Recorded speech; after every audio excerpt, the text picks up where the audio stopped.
ये है हमारा रेड प्लेनेट यानी कि मार्स, जो सूरज से डिस्टेंस में चौथे नंबर पर है। लोकेशन के हिसाब से ये हमारी अर्थ और जुपिटर प्लेनेट के बीच में है।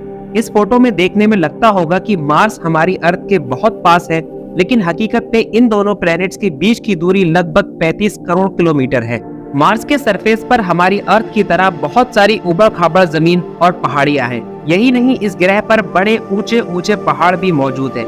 ये है मार्स का वोल्केनो पहाड़, जिसे ओलंपस का नाम दिया गया है। इसकी ऊंचाई लगभग 22 किलोमीटर है, जो हमारी दुनिया के सबसे ऊंचे पहाड़ की सबसे ऊंची चोटी यानी माउंट एवरेस्ट से भी 3 गुना ज्यादा ऊंचा है। ये प्लेनेट इंसानों का अगला घर भी बनने जा रहा है और मार्स पर इंसानों को बसाए जाने के प्रोग्राम पर इतनी तेजी से काम हो रहा है कि हम और आप इस करिश्मे को अपनी जिंदगी में पूरा होते देखेंगे। लेकिन जब आप मार्स पर इंसानों को बसाए जाने के बारे में सोचते होंगे तो कई सारे सवाल एकदम से आपके दिमाग में आते होंगे, जैसे इंसान को आखिर मार्स पर जिंदगी ढूंढने की जरूरत ही क्या है, और आखिर इस काम के लिए मार्स की ही चर्चे क्यों हैं? हम चांद, जुपिटर, वीनस या किसी और ग्रह पर क्यों नहीं रह सकते? और सबसे अहम सवाल कि आखिर इंसान मार्स पर रहेगा कैसे?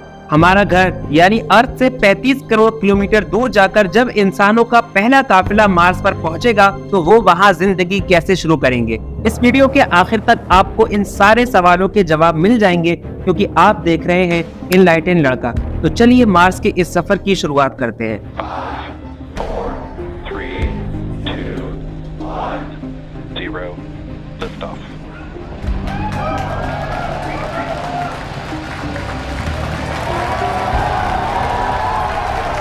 मार्स ने इंसानों को हजारों सालों से हैरत में डाल रखा है। पुराने जमाने के इंसान मार्स के बारे में अजीब अजीब ख्याल रखते थे। जहाँ एंशिएंट रोमन्स इस प्लेनेट को गॉड ऑफ वॉर कहते थे, वहीं हिंदू मैथोलॉजी में मार्स को मंगल या भूमिपुत्रा यानी भूमि का लड़का भी कहा जाता था। आखिरकार 17वीं सेंचुरी में गैलीलियो गैलीली नाम के इस साइंटिस्ट ने टेलीस्कोप बनाकर इंसान को इस फील्ड में सैकड़ों साल आगे पहुंचा दिया। ये पहला मौका था जब इंसान एक मशीन की मदद से इस प्लेनेट को बिल्कुल साफ साफ देख पा रहा था, जिसके बारे में वो सदियों से सुनता और पुरानी किताबों में पढ़ता आ रहा था। 20वीं सदी में इंसान ने रॉकेट और स्पेसक्राफ्ट बनाकर जमीन की सरहदों को तोड़कर आगे निकलना शुरू कर दिया। 21 जुलाई 1969 ये वो हिस्टोरिक दिन था जब इंसान ने अपने हजारों या लाखों साल के इतिहास में पहली बार चांद पर कदम रखा था, और अब उसका अगला मकसद इस रेड प्लेनेट को जीतना था, जिसको वो सदियों से सिर्फ हसरत भरी निगाह से देखता आ रहा था। 1970s में अमेरिकन स्पेस एजेंसी यानी नासा ने वाइकिंग लैंडर्स नाम का एक स्पेसक्राफ्ट मार्स पर भेजा। इस स्पेसक्राफ्ट ने पहली बार मार्स के सरफेस पर खड़े होकर वहां की कई सारी पिक्चर्स इंसानों को सेंड की और वहां कई सारे साइंटिफिक एक्सपेरिमेंट्स किए, जिनके जरिए हमें कई सारी ऐसी चीजें पता लगी जो पहले हमें या तो नहीं पता थी या जिनके बारे में हम गलत जानते थे। असल में हमारी दुनिया के बहुत सारे टॉप साइंटिस्ट का मानना ये है कि कुछ 100 सालों में हमारी जमीन रहने लायक नहीं बचेगी, क्योंकि जिस तरीके से हमारी दुनिया में क्लाइमेट चेंज हो रहा है और पॉल्यूशन का लेवल बढ़ रहा है, उसकी वजह से कुछ 100 सालों में यहाँ पर इंसान का सरवाइव करना बहुत मुश्किल हो जाएगा। इसलिए हमें जल्द से जल्द एक नया घर ढूंढना होगा। लेकिन यहाँ ये सवाल पैदा होता है कि आखिर मार्स ही क्यों, कोई और प्लेनेट क्यों नहीं? तो इसका जवाब मार्स खुद है। ये प्लेनेट पूरे सोलर सिस्टम में हमारी अर्थ से सबसे ज्यादा मिलता जुलता है। जहाँ एक तरफ चांद पर कोई एटमॉस्फेयर नहीं है, जिसकी वजह से वहाँ टेम्परेचर बहुत ज्यादा रहता है। दिन में चांद का टेम्परेचर लगभग 127 डिग्री सेल्सियस तक हो जाता है, जहां इंसान का जिंदा रहना नामुमकिन है। वहीं जुपिटर का टेम्परेचर बहुत लो है। यहाँ एवरेज टेम्परेचर लगभग -145 डिग्री सेल्सियस होता है, इसलिए ह्यूमन लाइफ का यहाँ पर सरवाइव करना तकरीबन नामुमकिन है। बात की जाए वीनस की, तो वहाँ पर पानी नहीं है। इसके अलावा सैटर्न और यूरेनियस इतने ज्यादा ठंडे हैं कि यहाँ इंसान सरवाइव नहीं कर सकते। ऐसे में सारी आंखें सिर्फ एक ही प्लेनेट की तरफ उठती है जहाँ जिंदगी का होना पॉसिबल हो सकता है, और वो है मार्स, क्योंकि ये प्लेनेट कई तरीकों से हमारी अर्थ जैसा ही है। मार्स पर भी हमारी अर्थ की तरह पहाड़ियाँ और घाटियाँ मौजूद है। यहाँ पर भी 4 मौसम होते हैं। यहाँ का एक दिन 24 घंटे 39 मिनट का होता है, जो कि अर्थ के दिन से थोड़ा सा बड़ा है। ये भी माना जाता है कि मार्स में जिस तरह सूखे समुद्रों के निशान मिले हैं, तो उससे ये बात साबित होती है कि इस जगह पर कभी लाइफ थी। अब यहाँ रहने वाले लोग इंसान थे या कोई और, ये कहना थोड़ा मुश्किल है। और सबसे बड़ी बात यह है कि मार्स पर एटमॉस्फेयर है, जो कि इसको खतरनाक स्पेस रेडिएशन से बचाता है। हालांकि ये अर्थ के एटमॉस्फेयर जितना पावरफुल नहीं है, लेकिन और प्लेनेट के मुकाबले में ये फिर भी काफी सही है। इन सारी वजहों से इंसान दसियों सालों से इस रेड प्लेनेट को अपना दूसरा घर बनाने के ख्वाब देख रहा है। लेकिन जहां नासा और चाइना का national space administration joint efforts के बावजूद मार्स मिशन को 2035 तक पूरा करने का प्लान बना रहे हैं, वहीं इलॉन मस्क की स्पेस एक्स 2029 में ही ये कारनामा अंजाम देने की फिराक में है। लेकिन ये इतना आसान नहीं है जितना साईफाई मूवीज में दिखाया जाता है। अभी तक इंसान स्पेस में सबसे ज्यादा दूर चांद तक गया है और मार्स की दूरी चांद से लगभग 1000 गुना ज्यादा है। इसलिए वहां जाने के लिए एस्ट्रोनॉट्स को बहुत सारे सामान और सफर में खाने पीने के अलावा एक बहुत पावरफुल इंजन की भी जरूरत पड़ेगी, और इसी के साथ एक बहुत हैवी रॉकेट जो इतने सारे वजन को स्पेस पे ले जा सके। इंजीनियर्स का मानना यह है कि मार्स पर भेजे जाने वाले मिशन में कम से कम 140 टन वजनी चीजें होंगी, जिसमें स्पेसक्राफ्ट और एस्ट्रोनॉट के अलावा इंजन वगैरह भी शामिल हैं। इसलिए ये रॉकेट इतना पावरफुल होना चाहिए जो इतने सारे वजन को स्पेस में ले जाए। ये है एक रॉकेट, और इसके ऊपर आप कैप्सूल शेप की जो चीज देख रहे हैं, ये है स्पेसक्राफ्ट, जिसके अंदर एस्ट्रोनॉट्स बैठे होते हैं। स्पेस में जाने के बाद आगे का सारा काम इसी स्पेसक्राफ्ट का होता है। अब आप सोचेंगे कि इन रॉकेट्स का क्या होता है, तो ये रॉकेट एयरक्राफ्ट से अलग होकर स्पेस में जल जाते हैं या फिर इनको समुद्र में गिरा दिया जाता है। इसलिए हर स्पेस मिशन के लिए हमें नया रॉकेट बनाना पड़ता है, और यही चीज है जिससे एलॉन मस्क बदल रहे हैं। उनका कहना यह है कि अगर हम ऐसे रॉकेट्स बनाने में कामयाब हो जाए जो स्पेसक्राफ्ट से अलग होकर दोबारा उसी जगह पर सही सलामत लैंड कर पाए जहां से उन्होंने उड़ान भरी थी, तो हम इस सफर में बहुत बड़ी कामयाबी हासिल कर लेंगे। मजे की बात यह है कि इलॉन मस्क की कंपनी स्पेस एक्स ऐसे रॉकेट्स बनाने में कामयाब भी हो चुकी है। उनका फैल्कॉन 9 रॉकेट स्पेसक्राफ्ट को स्पेस में छोड़कर दोबारा जमीन पर लैंड होने में कई बार कामयाबी हासिल कर चुका है। इसका मतलब ये है कि मार्स पर इंसान का जाना प्रैक्टिकली तो पॉसिबल हो चुका है, और अब अगर हमें इंसानों को मार्स पर बसाना है तो हमें कई इंसानों को एक साथ भेजना पड़ेगा, वो भी तब जब सारे प्लैनेट्स एक सीध में होते हैं, ताकि ये सफर और छोटा हो सके।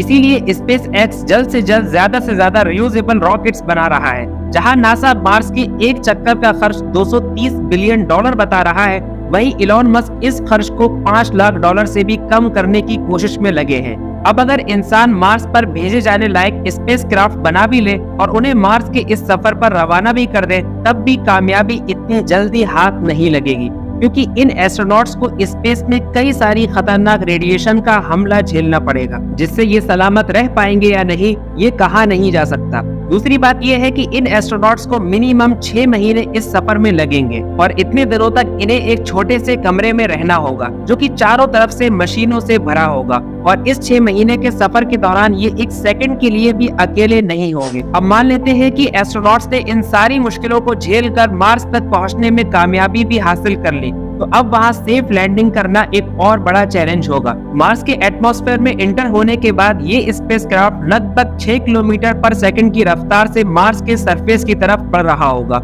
और इसका वजन लगभग 40 टन होगा। हमारी अर्थ का एटमॉस्फेयर इतना भारी है कि ये बाहर से आ रही किसी भी चीज की रफ्तार 320 किलोमीटर तक कम कर देता है, लेकिन मार्स का एटमॉस्फेयर अर्थ के एटमॉस्फेयर से 100 गुना तक पतला है। इसका मतलब ये है कि स्पेसक्राफ्ट एक आग का गोला बन जाएगा जो कभी भी मार्स के सरफेस या किसी पहाड़ से टकराकर तबाह हो सकता है। यहाँ इंजीनियर्स इस स्पेसक्राफ्ट की स्पीड को कम करने और इसको सेफली लैंड करने के लिए एक बड़े पैराशूट का इस्तेमाल करेंगे, जो लगभग 45,000 किलो वजन उठाने की कैपेसिटी रखता होगा, जो कि लगभग 10 हाथियों जितना वजन है। सेफ लैंडिंग कराने के बाद एस्ट्रोनॉट्स के लिए असली चैलेंज अब शुरू होगा। मार्स पर एवरेज टेम्परेचर -26 डिग्री सेल्सियस रहता है। यहाँ के एटमॉस्फेयर में लगभग 95% कार्बन डाइऑक्साइड है, जबकि ऑक्सीजन सिर्फ 0.2% है, जिसकी वजह से इसके एटमॉस्फेयर में बिना स्पेस सूट के 1 सेकंड भी जिंदा रहना नामुमकिन है। पहले के स्पेस सूट बहुत भारी होते थे और उनका वजन लगभग 90 किलो होता था, जबकि मार्स के लिए एक ऐसा स्पेस सूट बनाया जा रहा है जो बहुत हल्का होगा, ताकि एस्ट्रोनॉट्स को और काम करने में कोई दिक्कत ना आए। मार्स पर उतरने के बाद इन एस्ट्रोनॉट्स का असली इम्तिहान अब शुरू होगा, और वो है मार्स पर इंसानी बस्ती बसाने का। देखिए, वहाँ पर इंसानी बस्ती बसाने के लिए अर्थ की टेक्नोलॉजी काफी नहीं होगी। अगर हमें लंबे वक्त तक मार्स पर रुकना है तो हमें वहाँ के नेचुरल रिसोर्सेज को ढूंढकर उन्हें इंसानी बस्ती बसाने में इस्तेमाल करना होगा। एक बार इंसान जब मार्स पर लैंड हो जाएंगे तो दूसरे स्पेसक्राफ्ट के वहां पर आने के लिए उनको 1.5 साल तक का इंतजार करना पड़ेगा। जब सारे ग्रह दोबारा एक सीध में आ जाएंगे और इतने लंबे वक्त के लिए खाना और पानी ले जाना लगभग नामुमकिन है, इसलिए इन चीजों का इंतजाम इंसानों को वहीं पर करना होगा। देखने में तो मार्स बहुत सूखा और बंजर दिखता है, लेकिन यहाँ पर पानी मौजूद है, लेकिन वो लो टेम्परेचर की वजह से जमा हुआ है और वो भी सरफेस के नीचे है। तो इन एस्ट्रोनॉट्स को जिंदा रहने के लिए उस पानी को ढूंढकर इस्तेमाल करना होगा। अब सवाल ये है कि एस्ट्रोनॉट्स वहां पर खाएंगे कैसे? तो इसका जवाब है सेल्यूलर एग्रीकल्चर से। देखिए, बहुत सारे एस्ट्रोनॉट्स ने इंटरनेशनल स्पेस स्टेशन में भी खेती की है और वहां पर मूली और काली मिर्च जैसी चीजें उगाने में वो लोग कामयाबी भी हासिल कर चुके हैं। लेकिन मार्स पर खेती करना इतना आसान नहीं है, क्योंकि हमारी अर्थ पर किसी भी फसल को बड़ा होने के लिए सूरज की लाइट, हवा और पानी चाहिए होता है। साथ ही साथ यहाँ की मिट्टी में ऑर्गेनिक एलिमेंट्स भी है, जिनसे खेती और आसान हो जाती है। लेकिन मार्स की मिट्टी में ऑर्गेनिक एलिमेंट्स नहीं है, जिसकी वजह से यहाँ खेती करना इंसान के लिए एक बड़ा चैलेंज होगा। फिर भी कुछ साइंटिस्ट ऐसा मानते हैं कि पूरी तरीके से सील्ड चैम्बर में आर्टिफिशियल एनवायरनमेंट क्रिएट करके वहाँ पर खेती की जा सकती है। और अगर ऐसा हो जाता है तो मार्स को हमारे दूसरे घर बनाने के सफर में शायद और कोई रुकावट नहीं आएगी। लेकिन इंसानों की पहली टीम जो मार्स पर जाएगी, उनके लिए ये एक तरफा सफर होने के ज्यादा चांसेस है, क्योंकि अभी हमारे पास वो टेक्नोलॉजी नहीं है जो हमें मार्स से जमीन पर दोबारा लेकर आए। उसकी एक वजह है, और वो ये है कि मार्स पर 1 केजी फ्यूल पहुंचाने के लिए हमें लगभग 30 केजी फ्यूल खर्च करना पड़ता है। और जाहिर है, मार्स से वापस आने के लिए 1 या 2 केजी फ्यूल तो काफी नहीं होगा, बल्कि उसके लिए लगभग 4000 मैट्रिक टन फ्यूल की जरूरत पड़ेगी, जो कि 40 लाख किलो फ्यूल बनता है। और इतने फ्यूल को मार्स तक ले जाने में लगभग 12 करोड़ किलो फ्यूल चाहिए होगा, और इतना फ्यूल मार्स तक ले जाना आज की टेक्नोलॉजी से तो मुमकिन नहीं है। इसलिए हमें ऐसे लोग चाहिए जो अपनी सारी जिंदगी बाकी इंसानों से 35 करोड़ किलोमीटर दूर इन कैबिन में गुजारने के लिए राजी हो, जहां इन कैबिन से बिना स्पेस सूट के बाहर निकलते ही उनकी सिर्फ 3 सेकंड में मौत पक्की है। मजे की बात यह है कि ये जोखिम भरे सफर पर जाने के लिए अभी तक 2 लाख लोग अप्लाई कर चुके हैं। वैसे अगर आपको इस एक तरफा सफर पर जाने का मौका मिले तो क्या आप जाएंगे? हमें कमेंट सेक्शन में जरूर बताइए। चलिए अब इस वीडियो को यहीं खत्म करते हैं, इस उम्मीद के साथ कि वीडियो आपको पसंद आई होगी। आप देख रहे हैं इनलाइटेड लड़का, uncover the past, explore the present and dive into future.